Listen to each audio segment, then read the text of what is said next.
Olá, alunos, bem-vindos à nossa aula de biologia. Estamos trabalhando o tema biodiversidade.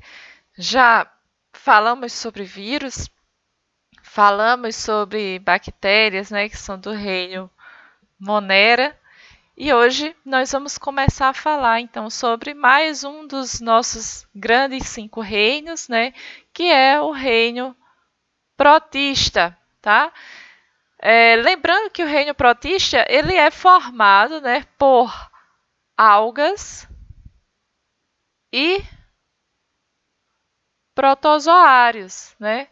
O reino Monera era formado por bactérias, reino protista, algas e protozoários. E a nossa aula de hoje vai ser dedicada, então, ao estudo das algas, tá? Primeiro, né, vamos relembrar, então, quais eram as características gerais dos seres que fazem parte do reino protista, né? Ou seja, características em comuns, tanto às algas quanto aos protozoários, tá? Então, o que é que eles têm em comum? Tá? Ambos são eucariontes, então todos os seres do reino protista são eucariontes. Para quem não lembra ainda o que é isso, são aqueles seres que têm um núcleo aqui diferenciado, né? Vocês lembram que as bactérias, elas eram procariontes, ou seja, não tinham esse núcleo diferenciado. Tá? Os seres do reino protista podem ser uni ou multicelulares, ou seja, podem ter somente uma célula, como esses que vocês estão vendo, ou podem ser formados por várias células. Podem ser autótrofos ou heterótrofos. Autótrofos, né, são os que produzem, né, o seu próprio alimento por meio da, aqui nesse caso, por meio da fotossíntese, ou podem ser heterótrofos, né, os que não fazem fotossíntese e precisam se alimentar de outros seres. A maioria dos seres deste reino vivem na água, mas também há espécies que são mutualísticas e outras que são parasitas causando doenças, tá? E as algas, né? O que é específico então de algas, né?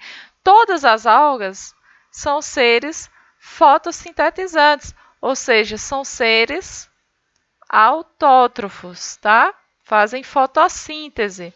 As algas, né, também podem ser uni ou multicelulares, ou seja, podem ter somente uma célula, como essa daqui, ou podem ter muitas células, né? Porém, elas não formam tecidos verdadeiros, tá? É um dos motivos que a gente não pode dizer que uma alga é uma planta, que a alga não tem aquele tecido verdadeiro como a gente vai ver lá nas plantas. Não tem um parênquima, um esclerênquima, né? Não tem tecido condutor, né? São avasculares, né? Não tem um tecido condutor como as plantas têm, tá? Essas algas, elas são a base da cadeia alimentar, tá? Dos ambientes aquáticos. As algas que são unicelulares, elas constituem o que a gente chama de fitoplâncton, tá? Ou seja, são seres microscópicos que servem de alimento, né, para o zooplâncton, também para peixes pequenos. E as algas, elas são os maiores produtores de oxigênio do mundo, tá? Não são as florestas, claro, contribuem com a grande parcela, mas os maiores produtores de oxigênio do mundo são as algas, tá? E elas são muito diversas. E a gente vai conhecer um pouquinho então hoje sobre essa diversidade. Tá? O primeiro grupo de algas que nós estamos vendo é o grupo das euglenófitas, que é um grupo muito particular de algas que são unicelulares, ou seja, só tem uma célula, tá? Não possuem parede celular. Todas as outras algas elas têm uma parede, tá? Podem ser tanto autotróficas como heterotróficas, ou seja, é versátil, tá? Essa é a grande particularidade das euglenófitas, porque elas podem ou não fazer fotossíntese, tá? Elas também têm uma estrutura, né, que é muito incomum em algas, né, mas muito comum nos protozoários, que é a presença de um vacúolo contrátil, tá? Que trabalha na regulação desses seres, tá? Como são seres que vivem na água doce, né, principalmente, então há uma tendência a entrar muita água aqui dentro dessa célula, tá? E aí, para a célula não estourar, já que ela não tem parede celular, o vacúolo contrátil, então, vai jogando água para fora dessa célula, tá? Para ter esse equilíbrio, tá bom? Então, é uma estrutura bastante simples, como vocês veem aqui. Outro grupo de algas muito, muito importante que vocês têm que saber é o grupo dos dinoflagelados. Todas as algas dinoflageladas são unicelulares. E por que elas têm esse nome dinoflageladas? Porque elas têm 2 flagelos. Olha aqui um desenho representando, tá? Então, ela tem um flagelo longitudinal e um flagelo transversal. E aqui está uma imagem real para vocês terem uma ideia de como é um dinoflagelado, tá? Outra característica importante é que elas têm uma parede celular, que você já consegue ver aqui que é bastante rígida, porque essa parede ela é impregnada por sílica. E essas algas são responsáveis por vários fenômenos naturais importantes, tá? Bioluminescência, a maré vermelha e também fazem parte do grupo das zooxantelas. O que é cada um desses fenômenos, tá? Aqui a gente vê uma fotografia mostrando o fenômeno da bioluminescência. Luminescência vem de luz, né?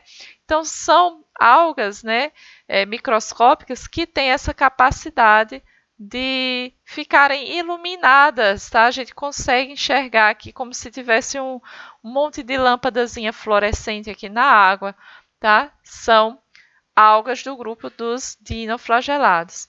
As zooxantelas é um grupo ecologicamente muito importante, porque fazem parte dos corais, tá? Então, os corais, aqui dentro deles, né, eles vivem em associação com algas dinoflageladas, tá? Que são as zooxantelas, olha. Aqui tem uma foto mostrando elas. São elas, né, que são responsáveis por essa coloração, né, que os corais têm diversas cores. Quem dá essas cores, na verdade, são as zooxantelas, tá?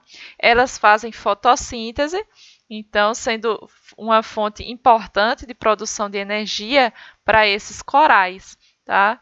Se a temperatura das águas dos oceanos aumentam muito, tá? Esquenta demais, então essas algas aqui elas não resistem e elas começam a morrer.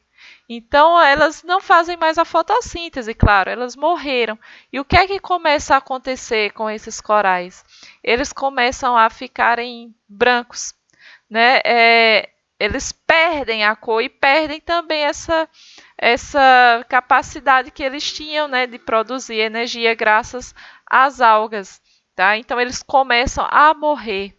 É o fenômeno do esbranquecimento dos corais. Tá? Na verdade, esse esbranquecimento é a morte dos corais provocada pelo aumento da temperatura das águas dos oceanos, que faz com que essas zooxantelas morram. Tá? Então, as zooxantelas são algas dinoflageladas que vivem em associação mutualística com os corais, ok? E temos ainda a maré vermelha. O que é essa maré vermelha? Também é um fenômeno provocado por dinoflagelados que deixa a água do mar assim, ó, vermelha, por isso que chama maré vermelha. Tá? O que é que provoca, então, isso aqui?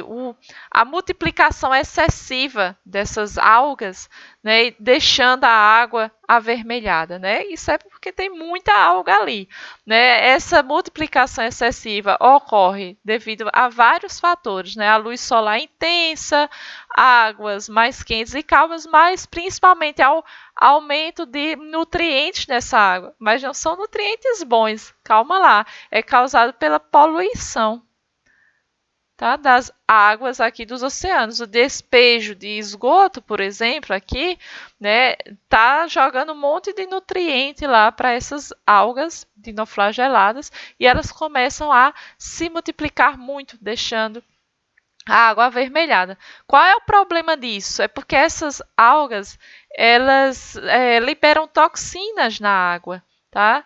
E essas toxinas, elas acabam matando, né, diversas espécies de peixes que vivem ali, tá certo? Ok, gente? Por que que elas matam? Além das toxinas, também diminui aqui a quantidade de oxigênio, tá? Então, diminui o oxigênio, aumenta a toxina, né? Se não, tem pouco oxigênio para o peixe e tem muita toxina, eles começam a morrer, tá? Então, esse grupo é muito importante por isso, né? Porque é responsável por diversos fenômenos naturais, tá? Ambientais. Temos ainda o grupo das diatomáceas, tá? Que são algas exclusivamente unicelulares, tem uma parede celular bastante rígida, impregnada com sílica. Elas também fazem parte do fitoplâncton e são muito conhecidas, né, porque elas formam o diatomito, que é um material bastante utilizado para fabricar tijolos, cosméticos e polidores. Elas têm uma diversidade de forma muito grande, como vocês podem ver aqui nessa imagem, olha, são todas algas diatomáceas, parece que foram desenhadas, né? Mas não, são elas mesmas, tá? Olha aqui uma foto mais de perto para vocês verem, né, como que ela é interessante, bonita, né? E tem essa parede rígida, né, que é formada por sílica. Temos agora, né, os grupos que são mais conhecidos, tá? Que são formados, né? Podem ser formados por algas unicelulares, mas também multicelulares, que são as algas verdes, pardas e as vermelhas. Vamos começar falando sobre as verdes, né? Que são as chamadas clorófitas, tá? Clorófitas ou algas verdes têm esse nome porque tem a cor verde, tá? Nós temos nesse grupo tanto algas unicelulares, mas também temos multicelulares. Aqui tem fotos das duas para vocês. Elas têm uma parede celular formada por celulose e a substância de reserva delas é o amido, tá? Qual a maior importância dessas algas? Elas são os maiores produtores dos ambientes aquáticos, ou seja, elas são a base da cadeia alimentar. Temos ainda as feófitas, que são chamadas também de algas pardas. Não existem algas unicelulares nesse grupo, todas elas são multicelulares, ou seja, formadas por muitas células. Quais são as características dessas algas? Elas têm uma parede celular formada por celulose e algina, e a substância de reserva dela é a laminarina. Tá? São elas que formam o que a gente chama aqui de sargaço, tá? São algas feófitas. E elas têm essa cor amarronzada porque elas têm o pigmento fucoxantina, tá? Nas suas células, o que dá essa cor marrom para elas, tá? Então, são algas também muito importantes ecologicamente, porque também, né, servem de alimento para muitas espécies aquáticas, né, e elas chegam a formar quase que como florestas aquáticas, né, porque tem algumas algas, né, que são enormes, tá, e povoam os oceanos. Temos ainda as algas vermelhas, que são também chamadas de rodófitas, tá? Tem o nome alga vermelha porque ela tem essa cor avermelhada. A maioria é multicelular, mas nós também temos as unicelulares. A parede celular dessas algas é formada por agar, celulose e carragenina. A substância de reserva é o amido de florídeas. E ela tem essa cor avermelhada porque ela tem um pigmento chamado de ficoeritrina, que dá essa cor vermelha, tá? E a reprodução, como que essas algas se reproduzem, né? Para a gente fechar aqui. Elas podem se reproduzir assexuadamente ou sexuadamente. Assexuadamente, elas se reproduzem por bipartição, que é essa imagem que eu trouxe para vocês, ou seja, né, uma célula, uma alga unicelular. Isso só acontece com as unicelulares, né, gente?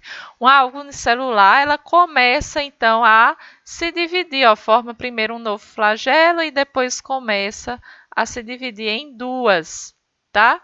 Essa é a bipartição, né? Ela se dividiu em duas. Temos a fragmentação, que é quando eu tiro um pedacinho da alga e esse pedacinho pode originar um novo ser completo.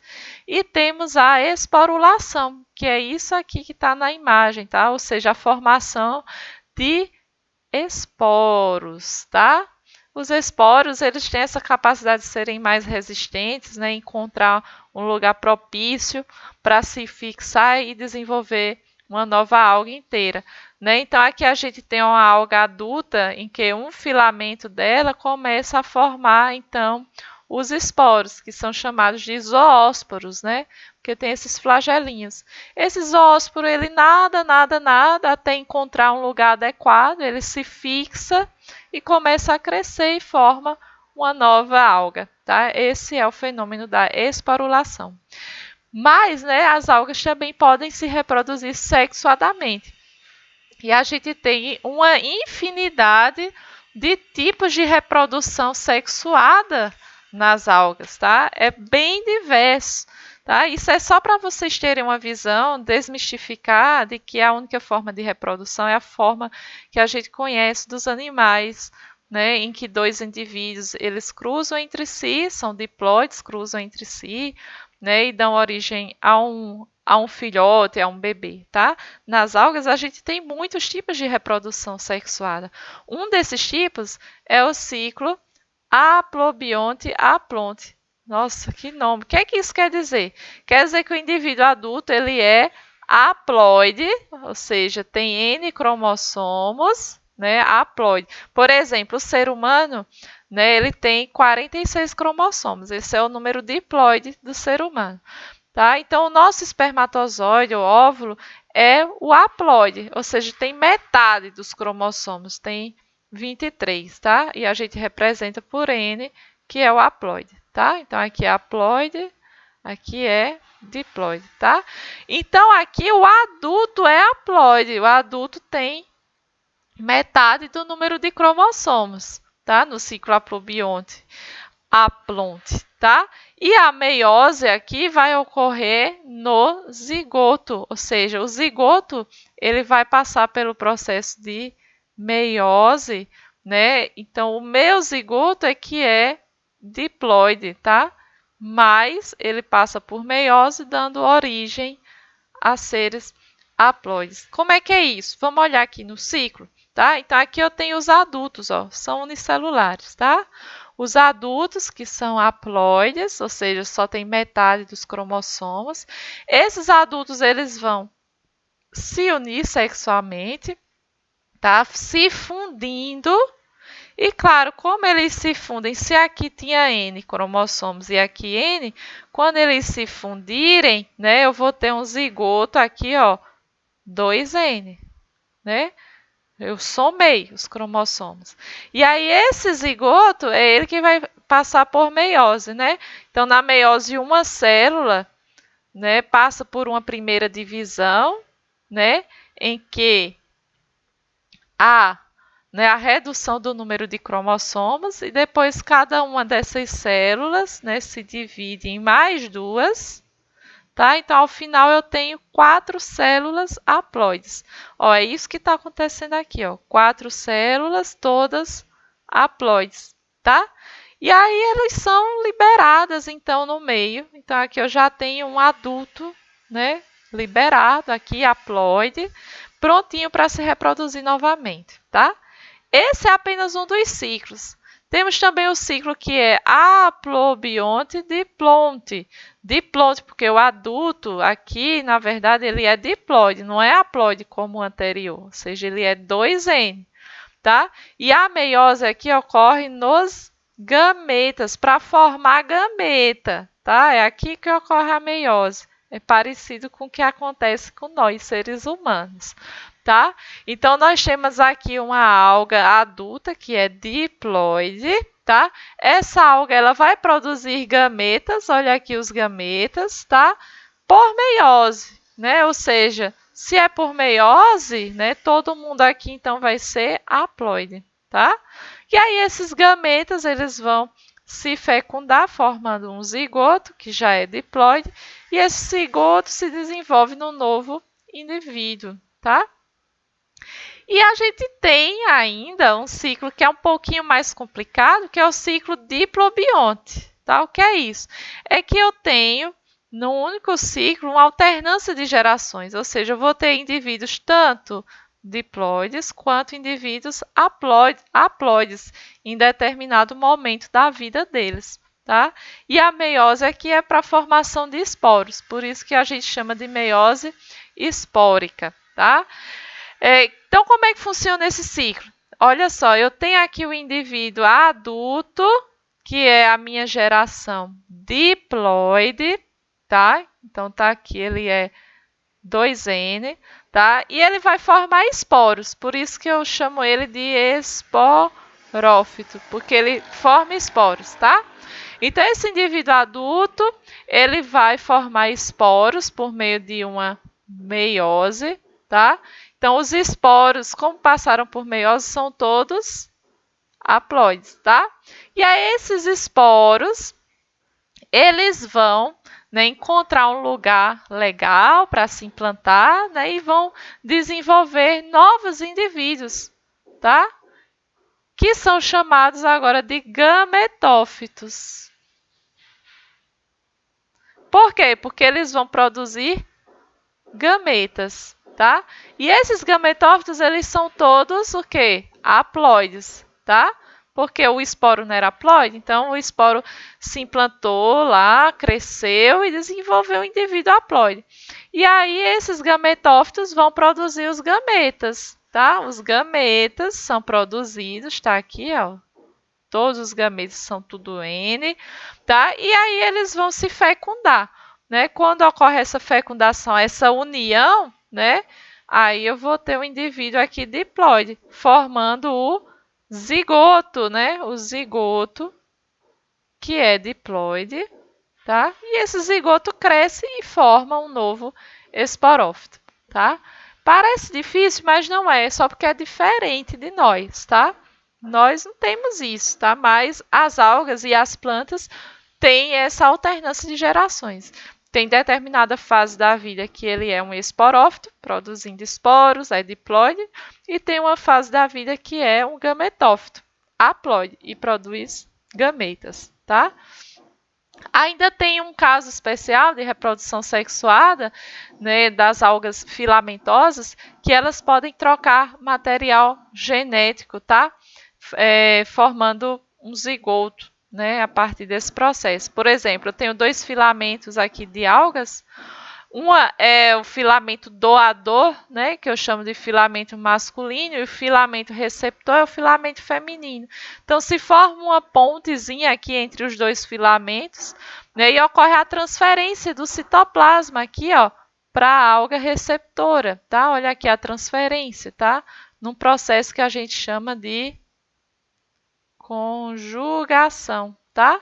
Então, quando esse citoplasma é todo transferido para cá, ocorre então uma fecundação aqui nesse fragmento da alga, né? Formando então um zigoto, tá? E esse zigoto, ele vai dar origem a um novo filamento, uma nova alga inteira, tá? Então é um processo mais diferente. E qual a importância, então, das algas? Além da importância ecológica, que a gente já falou, né, que são produtoras de oxigênio, fazem parte da base da cadeia alimentar, falamos das zooxantelas, maré vermelha, bioluminescência, mas essas algas também são muito importantes do ponto de vista econômico. Muitas delas são usadas como alimentos, né, na culinária japonesa, olha aqui, né? O exemplinho, né, a alga nori, que é usada na culinária japonesa, mas as substâncias que são retiradas da parede celular dessas algas, como carragenina, agar, são muito utilizadas na indústria de alimentos, na indústria de cosméticos, na indústria farmacêutica e também na indústria têxtil, tá? E as algas também podem ser usadas na produção de biocombustíveis, como o biodiesel, né, uma forma limpa de produzir energia a partir da biomassa desses seres, tá, gente? Então, espero que vocês tenham gostado da nossa aula de algas, tá? Só foi hoje que a gente falou sobre elas. Agora vocês vão fazer uma atividadezinha para consolidar, então, esse conhecimento da aula de hoje, tá? E a gente se encontra novamente na semana que vem. Boa semana para vocês e uma ótima atividade. Tchau, tchau.